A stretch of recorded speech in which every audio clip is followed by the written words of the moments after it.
पुरी के रथ यात्रा में 6 रथों का इस्तेमाल होता था।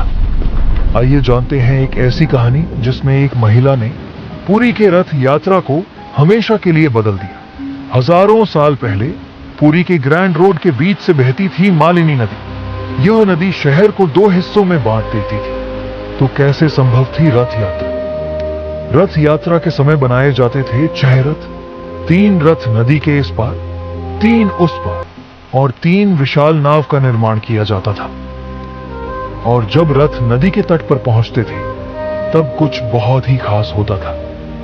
चतुर्धा मूर्ति को रथ से उतारकर नाव में बिठाया जाता था और इस तरह यह नदी पार की जाती थी। इस पूरी प्रक्रिया में काफी संसाधनों का इस्तेमाल हो जाता था, लेकिन जल्द ही सब कुछ बदलने वाला था।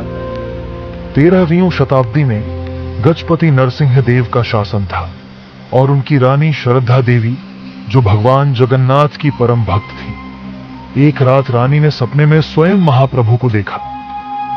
श्रद्धा, मुझे मेरी यात्रा ऐसी चाहिए जहां भक्तों को कोई कष्ट ना हो और यात्रा बिना किसी रुकावट के पूरी हो। और यह रानी का संकल्प बन गया। उन्होंने महाराज से धन मांगा ताकि पूरी नदी को रेत से भरा जा सके। राजा यह सुनकर हैरान रह गए और बोले, यह असंभव है। लेकिन रानी का विश्वास अटूट था। रानी ने गांव में संदेश फैलाया, जो भी महाप्रभु के इस नेक कार्य में हिस्सा लेगा उनको इनाम दिया जाएगा। फिर क्या था, पूरा गांव समुद्र तट से रेत लाकर नदी भरने लगा, मगर नदी सब कुछ निगल जाती थी। यह देख चिंतित रानी महाप्रभु का स्मरण करने लगी और तभी उन्हें एक और स्वप्न आया। श्रद्धा, यह नदी मेरे भक्तों की भक्ति से भरेगी, इनाम के लालच से नहीं। यह सुनते ही प्रभु के भक्त बिना किसी स्वार्थ के मदद के लिए आगे आ गए और तभी हुआ एक चमत्कार। सदियों से बहती आ रही वह नदी धीरे धीरे रेत से भरने लगी। राजा यह देखकर हैरान रह गए और उस जगह का नाम रखा श्रद्धा बाली। श्रद्धा मतलब श्रद्धा और बाली मतलब रेत।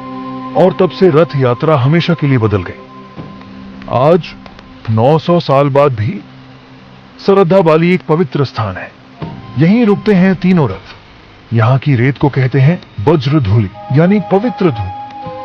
और सबसे खास बात, 2018 में IIT खड़गपुर के वैज्ञानिकों ने सैटेलाइट इमेजरी और ग्राउंड रडार से ढूंढ निकाली एक 128 मीटर चौड़ी जमीन के नीचे दबी नदी। यह कहानी कोई दंतकथा नहीं थी, यह प्रभु की भक्ति का ठोस प्रमाण था। श्रद्धा बाली सिखाती है, अगर कोई भी काम बिना स्वार्थ के और श्रद्धा पूर्वक करो तो हर काम में सफलता संभव है। और क्या आप जानना चाहते हैं पुरी के रथ निर्माण की पूरी कहानी?